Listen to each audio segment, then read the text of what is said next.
ಸುಬ್ರಹ್ಮಣ್ಯಂ ಅದೇ SP ಬಾಲಸುಬ್ರಹ್ಮಣ್ಯಂ ಗೂಡೂರು, ನೆಲ್ಲೂರು ಹತ್ರ ಗೂಡೂರು ಅಂತ ಒಂದು ಊರಲ್ಲಿ ಕಾಂಪಿಟೀಷನಲ್ಲಿ ನಾನು ಫಸ್ಟ್ ಅಲ್ಲಿ ನೋಡಿದ್ದೆ ಆ ಹುಡುಗನ್ನ. ಅಲ್ಲಿ ಕಾಂಪಿಟೀಷನಲ್ಲಿ ಪ್ರೈಸ್ ಬಂದವರಿಗೆ, ಅದರಲ್ಲಿ ಗೆದ್ದವರಿಗೆ ಪ್ರೈಸ್ ಕೊಡಬೇಕಂತ ನನ್ನನ್ನು ಕರೆದಿದ್ದಾರೆ.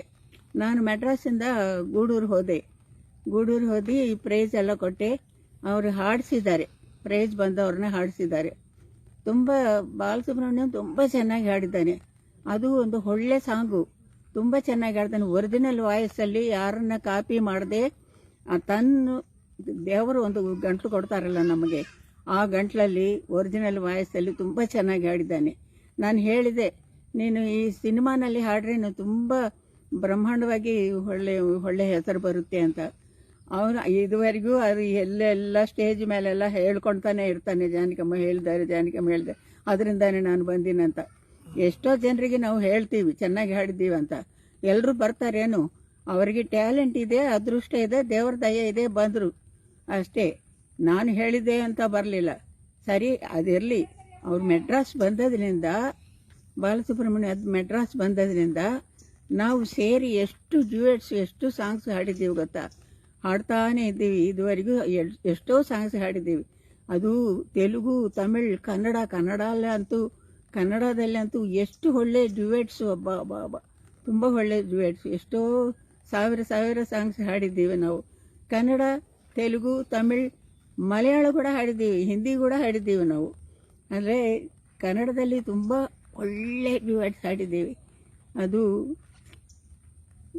ನಾವೇನೋ ಫ್ರೆಂಡ್ಲಿಯಾಗಿರೋದು, ಏದೋ ಸಿಂಗರು ಆ ಥರ ಅಲ್ಲ.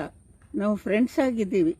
ರೆಕಾರ್ಡಿಂಗಲ್ಲಿ ನಾವಿಬ್ಬರು ಗಲಾಟೆ ಮಾಡ್ಕೊಳ್ತೀವಿ, ಜಗಳ ಮಾಡ್ಕೊಳ್ತೀವಿ, ಮತ್ತು ಮಕ್ಕಳ ಹಾಗೆ ಜಗಳ ಮಾಡಿಕೊಂಡು ಮತ್ತೆ ತಕ್ಷಣ ಸರಿ ಆಗ್ತಾರೆ. ಅದೇ ಥರ ನಾವು ಕೂಡ ನಾವು ಹಾಡು ಜೊತೆಯಲ್ಲಿ ಆಟ ಆಡಿದ್ದೀವಿ, ಮ್ಯೂಸಿಕ್ ಜೊತೆಯಲ್ಲಿ ಆಟ ಆಡಿದ್ದೀವಿ ನಾವಿಬ್ಬರೂ.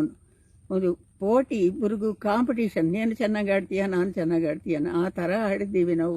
ಒಳ್ಳೆ ಸಾಂಗ್ಸು. ಆಮೇಲೆ ಒಂದು ದಿವಸ ಮೂರು ತಿಂಗಳ ಮುಂಚೆ ಮೈಸೂರಲ್ಲಿ ಒಂದು ಪ್ರೋಗ್ರಾಮ್ ನಡೆದಿದೆ. ಪ್ರೋಗ್ರಾಮ್ಗೆ ಬಾಲಸುಬ್ರಹ್ಮಣ್ಯಂ ಬಂದು ಇಲ್ಲಿ ಪ್ರೋಗ್ರಾಮ್ ಬಂದಾಗ ಮುಂದಿನ ದಿವಸ ನಮ್ಮ ಮನೆಗೆ ಬಂದರು. ನಮ್ಮ ಮಗನ ಹತ್ರ, ನನ್ನ ಹತ್ರ ತುಂಬ ಮಾತಾಡಿ, ಆಮೇಲೆ ಸೆಲ್ಲಲ್ಲಿ ಸಾಂಗ್ಸ್ ಎಲ್ಲ ಕೇಳಿಸಿ, ತುಂಬ ಇಲ್ಲೇ ಊಟ ಮಾಡಿ ತುಂಬ ಹೊತ್ತಿದ್ದು ಹೋದ್ರಿ. ನಾವು ಒಂದು ವಿಷಯ ಏನಂದರೆ, ಕೋಇನ್ಸಿಡೆಂಟ್ ಆಗಿ ನಾನು ಕೊನೆಯ ಪ್ರೋಗ್ರಾಮ್ ಮೈಸೂರಲ್ಲಿ ಹಾಡಿದೆ, ಅವ್ರು ಕೂಡ ಕೊನೆಯ ಪ್ರೋಗ್ರಾಮ್ ಬಾಲಸುಬ್ರಹ್ಮಣ್ಯಂ ಕೂಡ ಮೈಸೂರಲ್ಲಿ ಹಾಡಿದ್ದಾನೆ. ಇದುವರೆಗೂ ಮತ್ತೆ ಎಲ್ಲಿ ಹಾಡಲಿಲ್ಲವಲ್ಲ. ಆಮೇಲೆ ನನ್ನ ಮ್ಯೂಸಿಕಲ್ಲಿ ಅವರು ಹಾಡಿದ್ದಾರೆ, ಅವ್ರ ಮ್ಯೂಸಿಕಲ್ಲಿ ನಾನು ಹಾಡಿದೆ. ಅವರು ಎಷ್ಟೋ ಕನ್ನಡದಲ್ಲಿ ಕೂಡ ಮ್ಯೂಸಿಕ್ ಮಾಡಿದ್ದಾರೆ, ಬೇಟೆ ಅದೆಲ್ಲ ಕನ್ನಡದಲ್ಲಿ ಕೂಡ ನಾನು ಹಾಡಿದ್ದೀನಿ ಅವ್ರ ಮ್ಯೂಸಿಕಲ್ಲಿ. ನಾನು ಪ್ರೈವೇಟ್ ಸಾಂಗ್ಸು, ಸಿನಿಮಾ ಕೂಡ ಮಾಡಿದೆ, ಅದರಲ್ಲಿ ಕೂಡ ಅವರು ಹಾಡಿದ್ದಾರೆ. ಈ ಥರ ನಾವು ತುಂಬ ಕ್ಲೋಸ್ ಆಗಿ ಇದ್ದೀವಿ. ಕೊನೆಗೆ ಹಾಸ್ಪಿಟ್ಲಿಗೆ ಹೋಗಿ ಇನ್ನೂ ಬರ್ತಾರೆ ಅಂತ ನೆನೆಸ್ರೆ ಹಾಗೆ ಹೋಗ್ಬಿಟ್ರು. ಅವ್ರ ಆತ್ಮಕ್ಕೆ ಶಾಂತಿ ಸಿಗಲಿ, ಮನೆಯಲ್ಲಿ ಎಲ್ಲರೂ ಚೆನ್ನಾಗಿರಲಿ ಪ್ರಾರ್ಥನೆ ಮಾಡ್ತಾ ಇದ್ದೀನಿ. ನಿನ್ನೆ ಮೊನ್ನೆ ಮಾತಾಡಬೇಕಂತ ನೆನೆಸಿದೆ, ಮಾತಾಡ್ರಿ ಹೇಳು ಬರ್ತಾ ಇದೆ, ಅದಕ್ಕೆ ಮಾತಾಡಲಿಲ್ಲ. ಇವತ್ತು ಮಾತಾಡಿದೆ. ಸ್ವಲ್ಪ ಸಮಾಧಾನ ಮಾಡಿಕೊಂಡು ಕ್ಷಮಿಸಿರಿ.